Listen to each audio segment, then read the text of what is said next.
When it comes to our workplace duties and responsibilities, it's important we always add value.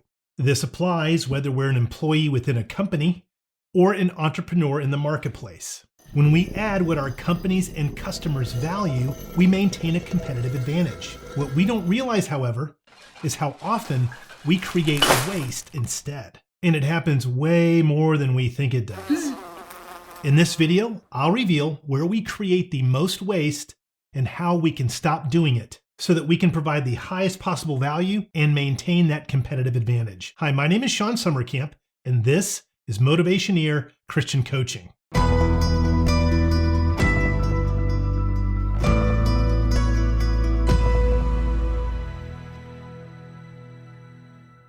Don't forget to like and subscribe to this channel. Hit the bell icon so you can be reminded of each new video I post, which I do 2 times per week.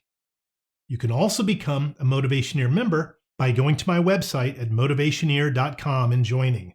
Membership really does support this channel. Thanks. If you're not adding value, you're creating waste. Here's a simple illustration. Imagine a short assembly line. There are 3 people on it.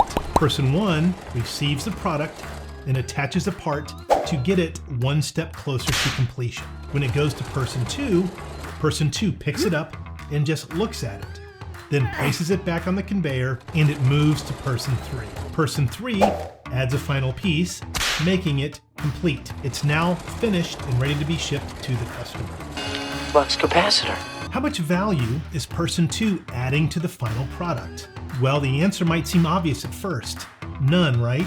No value. Not exactly. In fact, the answer is negative value. Person 2 is adding waste to the production process. This is negative value. How can we measure it? Time and material. Every second person 2 takes to pick it up, hold it, look at it before putting it back down is wasted time. That person is doing nothing to improve the product. And when you consider that person 2 might possibly drop and damage the product, that is the potential for wasted material. This time and material could be spent on creating more or better products.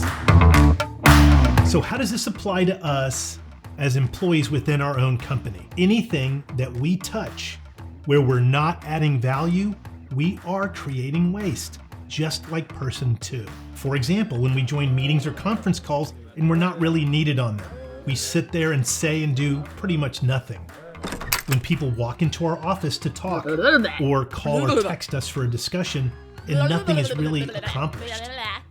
When we send emails that are really important but are ignored, and it means we send more emails and more emails to follow up and remind them, and they continue to not respond. When we work on projects not knowing that someone else has also been assigned to the project and is doing the same work. And there are many more like this. I'm sure you can come up with many. It'd be fun to hear some of your examples too, so please write them in the comments below. This is all creating waste. What we want to do, instead of wasting time on these needless activities, is push to be removed from the process, or create an accountability program so those people who are dragging their feet can be held accountable. In fact, whatever work we put our hands to, we always want to ask ourselves the question, what value am I adding right now? If the answer is none or a negligible amount, insist on stepping out of the workflow. Why? Because you touching it is only creating waste. We are worth a lot of money to our companies. It's just the way it is. We're expensive. We want to use our time where it adds the greatest value to the company, to the product, and to our customers. Here's another way that we create waste instead of adding value, and this one's a little bit more sinister. Has someone ever asked you to help them do their job?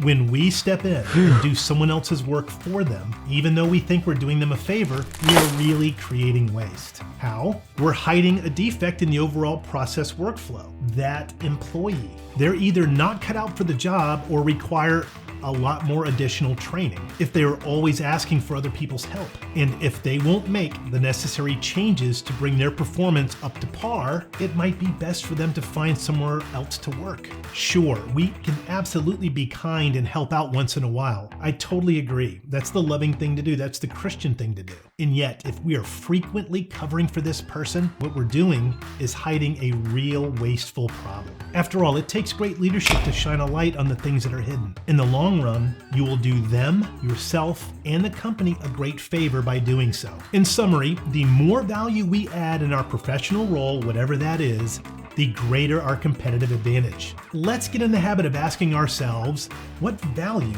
am I actually adding right now by being involved in this process? If the answer is none or a negligible amount, let's step out of the workflow, or we will be creating waste. Thanks for watching. Please like and subscribe for 2 new videos each week. Tell me in the comments below about your career situation, and I'll make a video for you with a shout out. You can also become a member at motivationeer.com. Your career is not just a way to make a living, it's a way to transform the world.